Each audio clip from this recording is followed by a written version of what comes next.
Today we are talking about the annual percentage rate when it comes to home loans, or APR.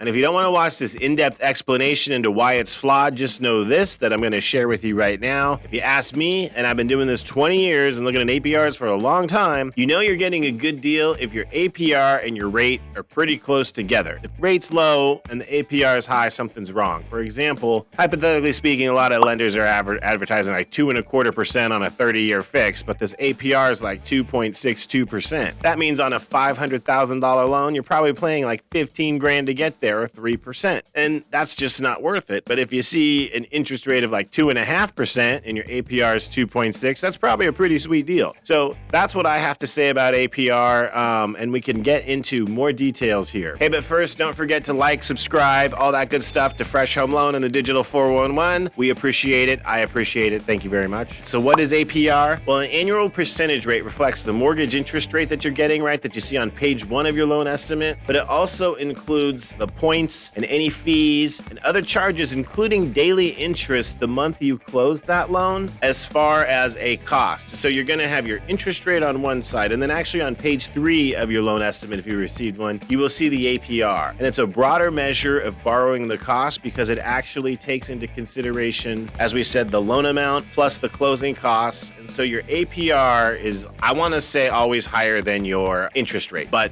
I'm sure there's cases where it's lower, but very rare. So the APR is inaccurate for many reasons. I think the primary reason it's inaccurate is it assumes you're going to have the loan for 30 years. So when you could do this side-by-side comparison of these loans and which is the best for you based on APR, it's assuming you're going to have the loan for 30 years. And I don't know anyone, not anyone, who has had their loan 30 years. You know, most people that I see refinance at least, or move or do something at least every 5 to 7 years. Also, an annual percentage rate does not take into consideration inflation. Basically assumes that the dollar is going to remain at the same cost in the next 20, 30 years, or whatever the term is when you pay off your loan, which simply is, as we all know, is not the case. I mean, is the dollar worth the same as it was 30 years ago? No. Third, when it comes to adjustable rate mortgages, APR is just completely out of whack because we can't predict what the future interest rates will be if you're in an adjustable rate mortgage. It only works with a fixed mortgage. So in that regard, APR is also pretty wacky. Last, and probably most frustrating of all, is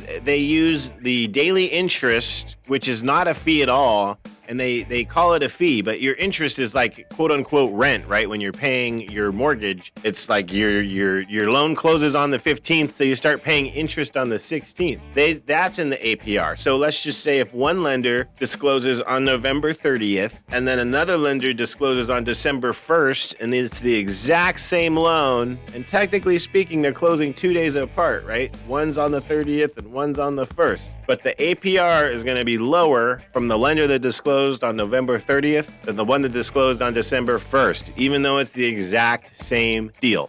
Crazy, right? That's how APR works. I'm Garrick Wordmuller. Hope you're watching. If you ever need a hand with a loan, I'm in California. Fresh Home Loan Inc., independent mortgage brokers that work for the people. We are here to serve you. Thank you. Have a great day. And thank you for liking, subscribing, applying, sharing, loving, all that good stuff. Stay positive. Keep it real, yo.